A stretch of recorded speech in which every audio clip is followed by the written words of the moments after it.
Hi, and welcome back to English Today. This is DVD 16 and the fourth DVD of your upper intermediate level. And in this DVD, we'll begin with another 2 episodes of our story, That's Life, followed by our special TV programs where our music expert will be talking about the world's most expensive violin. And then our weather expert will be looking at the possibility of a new ice age in England. Then in the grammar section, we'll learn how to use the third conditional form in English, which is not easy. And then we'll be looking at how to make sentences using the verb wish to express a regret. So enjoy yourselves.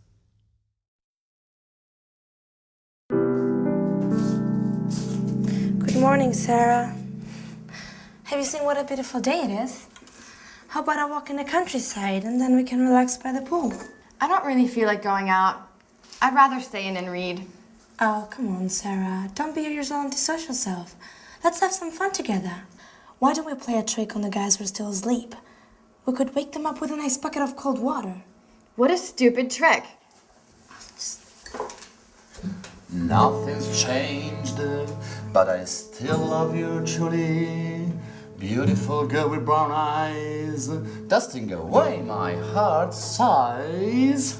That's all we needed. Oh, you don't understand, Sarah. This is poetry. This is the story of a secret love. Poetry, love, tricks. Enough of this nonsense. If I'd known you were all going to be so amusing, I never would have organized this reunion.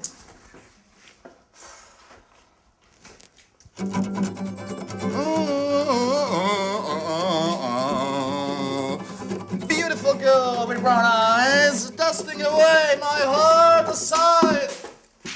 Oh no, Paolo! Look what a mess you've made. And by the way, you didn't clean the kitchen last night, did you? Come on, Michelle, give me a hand. No, I'm sorry. I can't touch that awful stuff. When are you going to get the message? I never touch that awful stuff. I hate detergents and the multinationals that make them. And I hate cleaning too. Oh, come on, we're on holiday.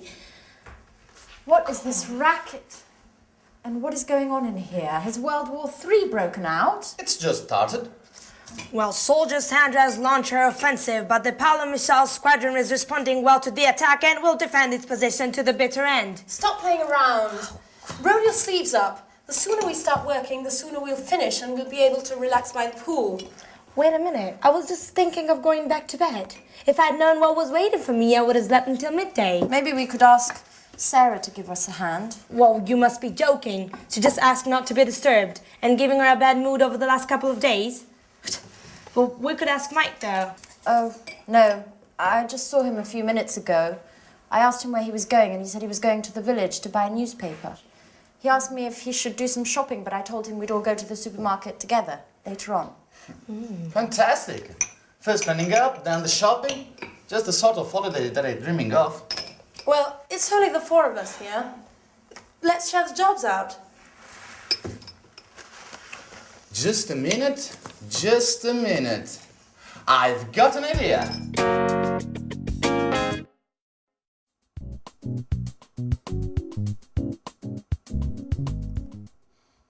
How about you and Anne having a cleaning competition? Time in here. You clear one part and you the other. Yes, and I can keep the time. And Paolo provides some beautiful background music. At the end, we'll see who's been the fastest. And, of course, which part of the kitchen shines the most. I think it's a great idea. You and Anne are always arguing about who's the best at doing things. Oh, this could be the right moment to show off your domestic skills. And the winner will be crowned Queen of Housewives. What do you think? Well, it's an unusual idea. It's very original, but I'm not sure. Oh, come on, Anne. Why not? It'd be interesting. Okay, you've convinced me. Shall we start? Great! So, Sandra, you clean the sink, the cooker, and this part of the floor. Oh, and you've got the oven, the table, and this other part of the floor. Okay. Okay? Ready, get set, go! Sponge in hand. Sandra is cleaning the taps while Anne is intently sweeping the floor. Now Sandra is spraying detergent onto the cooking rings and starts it on the table. Time is passing by. Another contestant is showing signs of fatigue. The race is open and nothing is separating the two cleaners. Those college days were so long ago. You were so clever, so beautiful too. But I never forgotten you. Nothing's changed. I still truly love you. Beautiful girl with brown eyes, dusting away my heart sighs. Finished. Incredible! You both finished at exactly the same time. Come on, Michelle. We need to decide which is the cleanest part.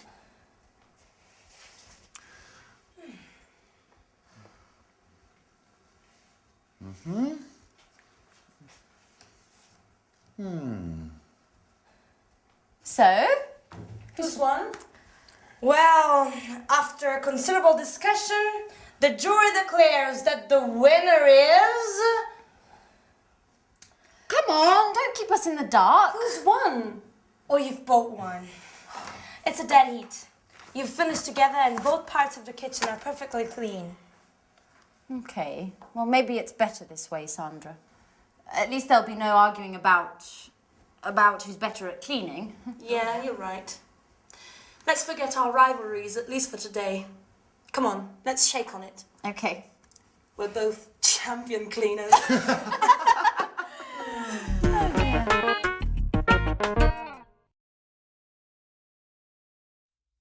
A cleaning competition. Now that's an interesting concept. Could only be invented by Anne. Now that is something where I would definitely lose. Cleaning competition, no way. What about you? Anyway, that last episode was great because it helps me introduce to you one of the most difficult grammatical forms in the English language, which is called the third conditional. We have three conditionals in English. 1, 2, 3. The first, let me give you an example. If I see him, I'll tell him. That's number 1. If I saw him, I would tell him. That's number 2. Number 3 is what we're going to look at now. If I had seen him, I would have told him. Sounds terrible, doesn't it? Too much grammar. But last lesson was useful because we learned the first part of the third conditional, which is the past perfect. They used it in the episode. It was Sarah. She said, if I had known you were all going to be so amusing, I would never have organized this reunion. Now that's a good example, and it's difficult. We often use the third conditional when we talk about a regret. Let me give you an example. I saw a beautiful house. It was quite expensive, but I liked it. I needed time to think about it, and I didn't buy it immediately. And then somebody else bought it. So I think, oh, if I had bought that house, I would have been so happy. So that's expressing a regret. So let's go to the screen and see how it's constructed, because it's really not easy. It takes time to be fluent in the third conditional. The grammar is this: if, because if describes a hypothetical situation. Now, when you're talking about the third conditional, it's an unreal, it's an impossible situation because you can't change it anymore. So we start with if, then the past perfect, which we learned last lesson, Then we use would, which we also use in the second conditional, followed by have, the infinitive, and then followed by the past participle. So let's see how that works. If I hadn't gone, past perfect, to the party, I would have gone to bed early. Okay, so I went to the party and I didn't go to bed early. So the consequence is, if I hadn't gone to the party, I would have gone to bed early. But I didn't go to bed early. Okay, so what was the consequence of that? Now, imagine I drank a lot of wine and I had a terrible headache. And you think, ooh, regret. If I hadn't drunk, past perfect negative, if I hadn't drunk so much wine, I wouldn't have had such a bad headache yesterday. Now that's difficult. Look at that. Wouldn't have, negative, wouldn't have, plus the past participle of the verb have. So I wouldn't have had. Now this is not easy. It will take time for you to use fluently. You have to keep practicing it. Practice it in the toilet, in the bath, when you're walking down the street. Okay. Another example. Now, I didn't set the alarm, so I woke up late. If I had remembered to set the alarm, I wouldn't have woken, past participle, up late. If I had remembered to set the alarm, I wouldn't have woken up late. Seems difficult, doesn't it? Takes practice. Another example. I missed the bus. I didn't get up. The bus went without me. So third conditional. If I had got up earlier, I would have caught the bus. If I had got up earlier, I would have caught the bus. Impossible situation, can't change it. If I hadn't been late for work because I missed the bus, so I was late for work, my boss wouldn't have been so annoyed. Wouldn't have been, you notice be in the past participle, been so annoyed. And the last one, well, we lost the contract because I went to the party, I drank too much wine and I missed the bus. Everything was late. So if I hadn't gone to the party, we wouldn't have lost the contract. If I hadn't gone to that party, we wouldn't have lost the contract, okay? Terrible consequences of my irresponsible behavior. So that's the third conditional. Please don't worry, it is difficult, probably one of the most difficult things in the language, and it takes time to get fluent in it. But just keep practicing. Just take a phrase and say it to yourself often. Like, if I hadn't done that, if I had studied more, I would have passed the exam, as an example. If I had studied more, I would have passed the exam. All right? So, happy practicing. Bye.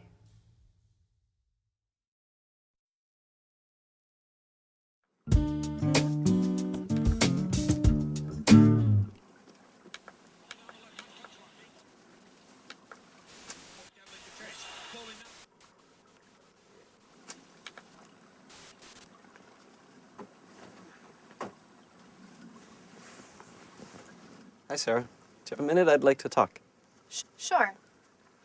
Well, I'd like to apologize for the other evening. I swear I didn't do it on purpose. I didn't know anything about what had happened at the bar.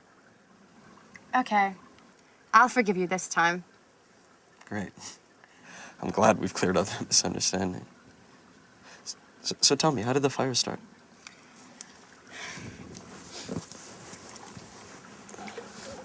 I don't really know. The lighting system had been checked 2 days earlier by the electrician, And the sprinkler system was working fine too. It had just been installed, but it didn't work. How's that possible? I don't really know. Someone must have thrown a cigarette on the curtains, which caught fire straight away. The whole pub burned down in a few hours. The fire brigade couldn't save the place. It all went up in flames. I wish I'd been more careful. I wished I'd checked everything more carefully. But it's not your fault, Sarah. How could you have prevented the fire? Come on, you've got to pull yourself out of this. You can't spend your whole life thinking about your problems. You used to be such a fun person. Life changes us, Mike. We've all changed since our university days. Sure. But I'd like to help you find your old enthusiasm again. Tell me, how can I possibly help? Well, I'm not sure. You're embarrassing me. Hey, you shouldn't feel embarrassed, not with me. We've always trusted each other, no? What time is it? 4:15. Oh no, the match, it's already started. You know, Mike, we were talking just then. Yeah, I know. We'll continue our conversation later.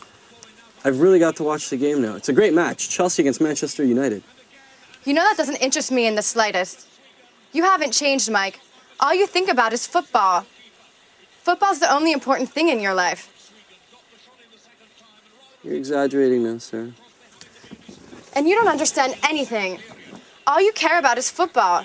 Maybe if I wore a Manchester United shirt, you'd pay me more attention. What did you say?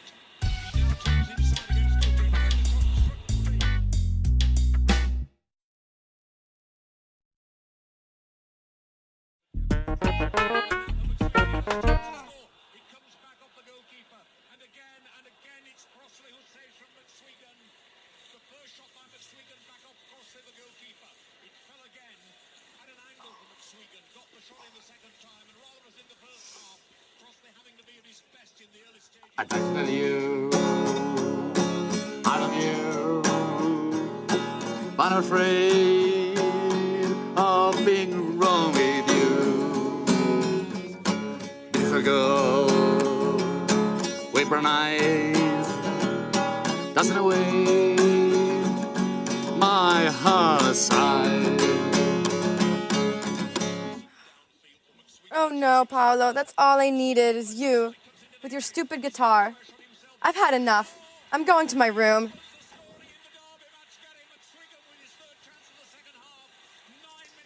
What's wrong with her? I don't think my song's that bad. What do you think, Mike? I'd like to tell you, I love you. Paolo, can I watch the game in peace and quiet?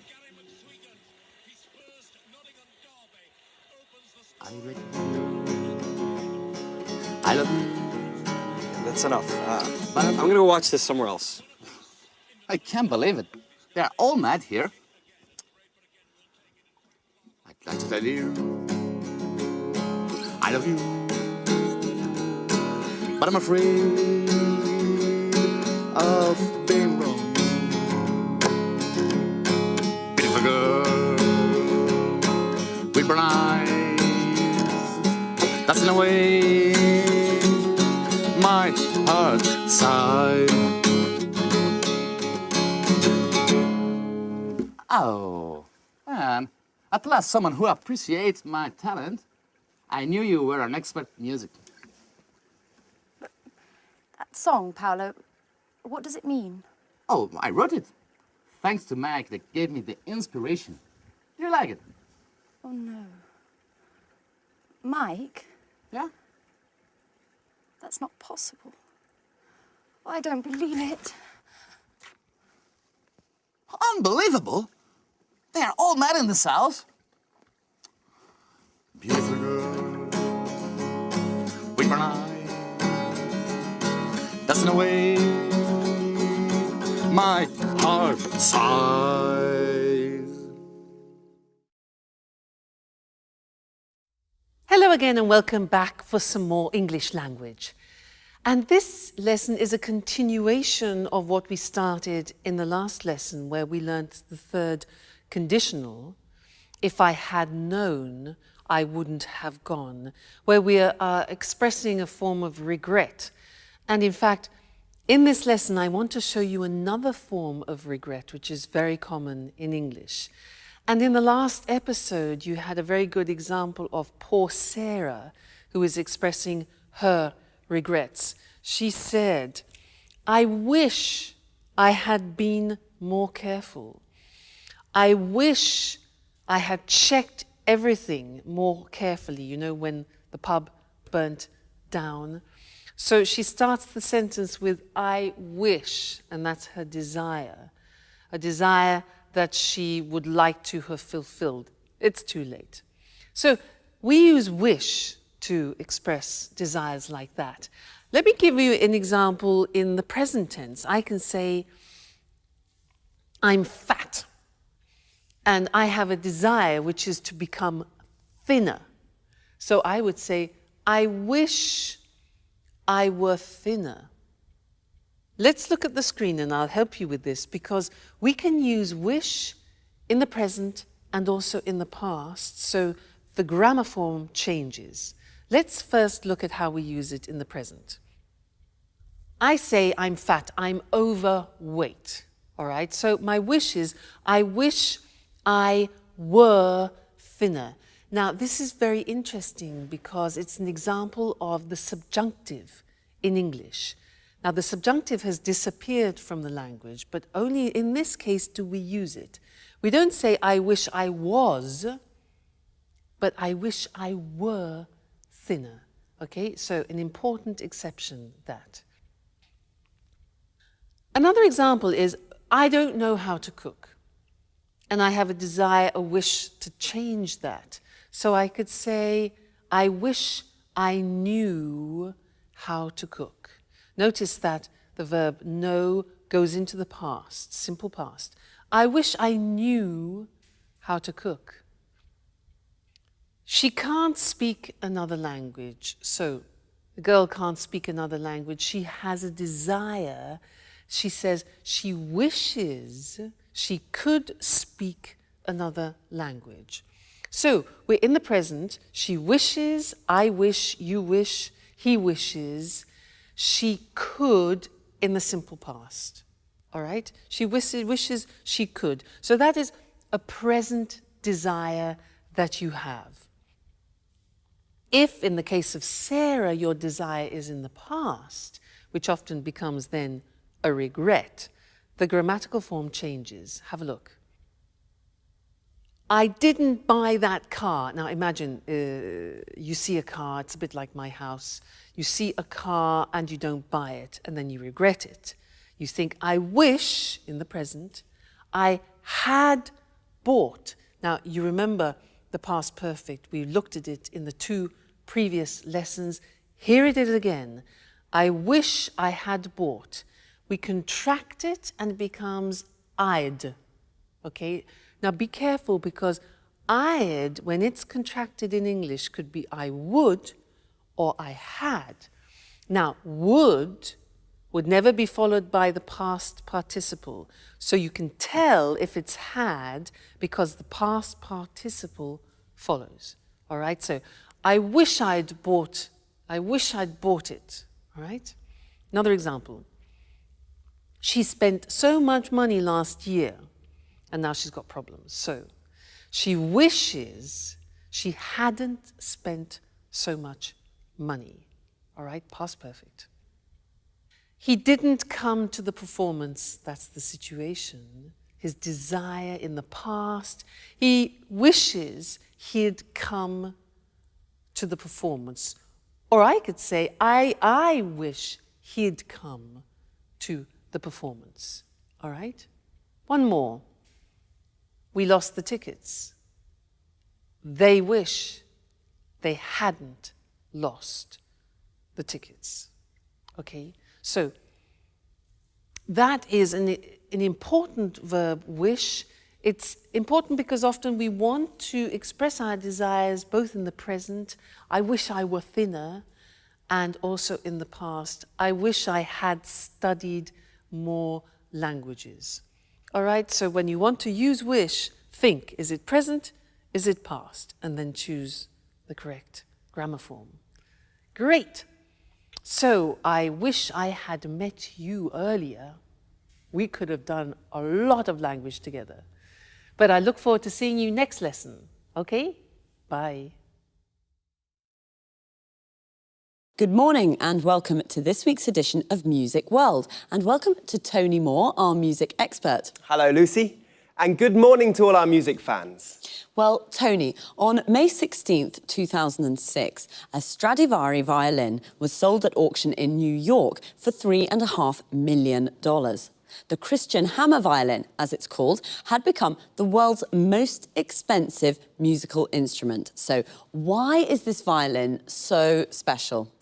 Well, this violin was made in 1707 by Antonio Stradivari in the family workshop in Cremona, near Milan in northern Italy. The years 1700 to 1720 are called Stradivari's golden period because of the exceptional sound quality of the instruments he made during this time. So why is the sound quality so good? Oh, good question, Lucy. During this period, Stradivari came up with some tiny improvements to the shape of the violin.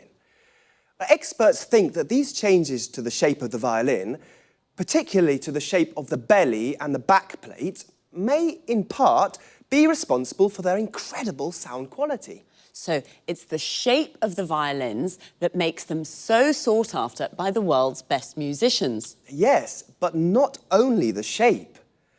You know, the wood Stradivari used to make his violins may have been stored underwater in the Venice lagoon before he bought it. It's thought that this may have damaged the wood slightly and may in part be responsible for the special sound. So the shape and wood that was stored in the lagoon in Venice is why Stradivari violins are so special. Well, actually, there are one or two other possible explanations. Tell us more. Some music historians say that the varnish Stradivari used may be behind the exceptional sound quality. Others say the secret is in the glue he used. And two American scientists have recently suggested that the quality of these violins is due to the cold weather experienced in Europe during the period when the violins were made. Cold weather and wonderful violins. I don't see the connection, Tony. Well, you see, Lucy, the colder weather resulted in trees growing more slowly. The wood from these trees was denser than normal and makes a better sound when it's used for making violins. Interesting. I can see now that everything's perfect about these violins. By the way, who bought the Christian hammer violin? We don't know, actually. Well, the buyer remained anonymous. He or she is probably a private collector. And what do you think the new owner will do with this wonderful instrument? Well, music lovers are hoping that the owner will allow the world's best violinists to play the instrument at concerts around the world. This has already happened in the past, with this violin too. Its previous owner allowed Yehudi Menuhin to play the Christian hammer 15 times. So we'll be able to listen to its glorious sound again. Well, Tony, thanks for a fascinating programme. Goodbye. Goodbye. And of course, goodbye to all music lovers. We'll meet again soon for another edition of Music World. Wow, I never thought a violin could be so expensive. Of course, we're talking about a very special violin. The violin is what we call a string instrument. A violinist is a musician who plays the violin and he or she uses a bow. A bow is a long wooden rod with horsehairs used for playing string instruments. The violin we spoke about today was sold at an auction for a lot of money. An auction is a public sale, a place where people bid against each other to buy something. To bid means to offer a price. You can buy almost anything at an auction: houses, furniture, paintings, instruments. The buyer of this Stradivari violin remained anonymous. To remain anonymous means to keep your identity secret. The owner of the Stradivari is probably a private collector. A private collector is a person who collects things for their own enjoyment. The Stradivari was made in a workshop. A workshop is a place where craftsmen make things. A craftsman is like an artisan. Well, as we heard, it's a violin with incredible sound quality. The quality of the sound is excellent. One reason could be its shape. The shape of something is its physical form. The belly of the violin is the part under the strings. We also have bellies. Your belly is this part of our body, and the back plate of the violin is the part at the back. Again, we also have backs. Your back is this part of your body. So, it's one of the most sought-after instruments in the world.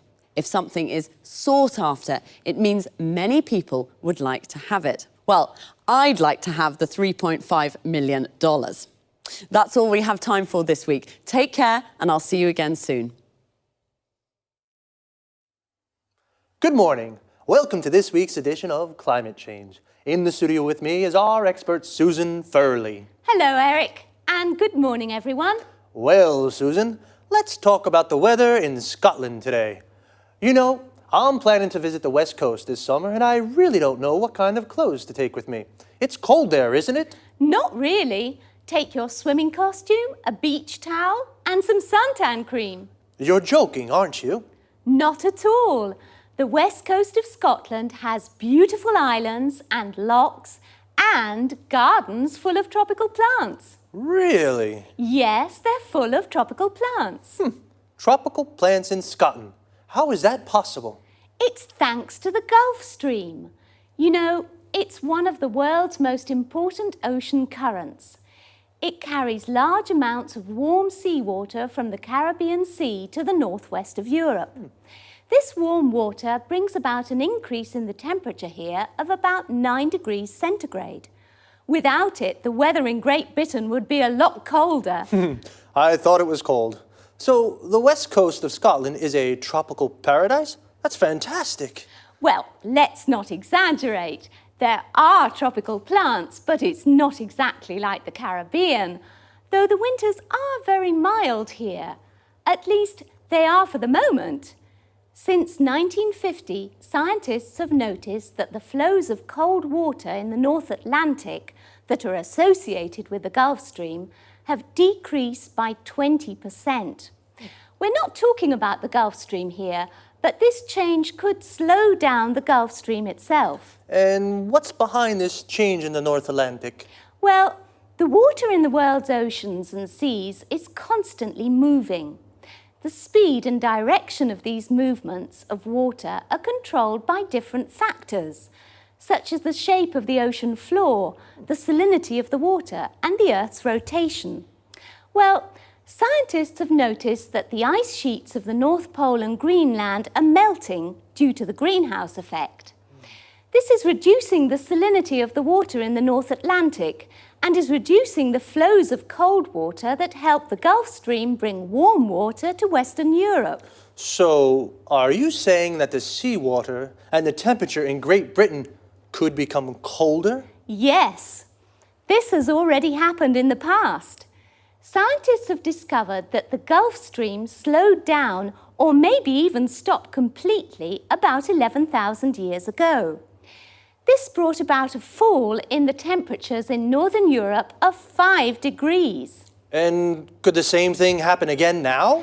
Yes. Scientists fear that a knock-on effect of the salinity reduction may be the slowing down of the Gulf Stream again. And what would the effects of this be? The worst predictions suggest there could be a new ice age in Great Britain. Wow, that sounds frightening. Well, perhaps Great Britain will become a new center for the winter sports. Perhaps the Winter Olympic Games will take place in Scotland. We'll have to wait and see. Thanks to Susan Furley. Goodbye, Eric. Goodbye, Susan. And goodbye, everyone. Well, apparently I should take my swimming costume and beach towel and some suntan cream to Scotland. A swimming costume is what we wear to go swimming. A towel is what we use to dry ourselves. And a beach towel is a big towel for the beach. Suntan cream, sometimes called suntan lotion, is the cream we use to protect ourselves from the sun. I thought Scotland was a cold country, but actually the winters are even very mild. Mild means not very cold. Susan explained that this is thanks to the Gulf Stream, which is an important ocean current. An ocean current is a movement of seawater. Seawater is a compound noun that means the water of the sea. The Gulf Stream brings warm seawater from the Caribbean, and this brings about an increase in temperature. To bring about is a phrasal verb. It means to make something happen. But the flows of cold water have decreased. When water moves, we say it flows. So a flow of cold water is the movement of cold water. The Gulf Stream could slow down. To slow down means to become slower. What is behind these changes? This means, what is the reason for these changes? Well, the ice sheets in the North Pole are melting. An ice sheet is a layer of ice, also a compound noun. When ice melts, it becomes water. This is a reducing the salinity of the water. The salinity is the amount of salt it contains. It is also reducing the flows of cold water that helps the Gulf Stream bring warm water to Europe. This could bring about a fall in temperature. A fall is a decrease. We call this is a knock-on effect. A knock-on effect is an effect of something happening. We've run out of time again, so I'll say goodbye and see you soon.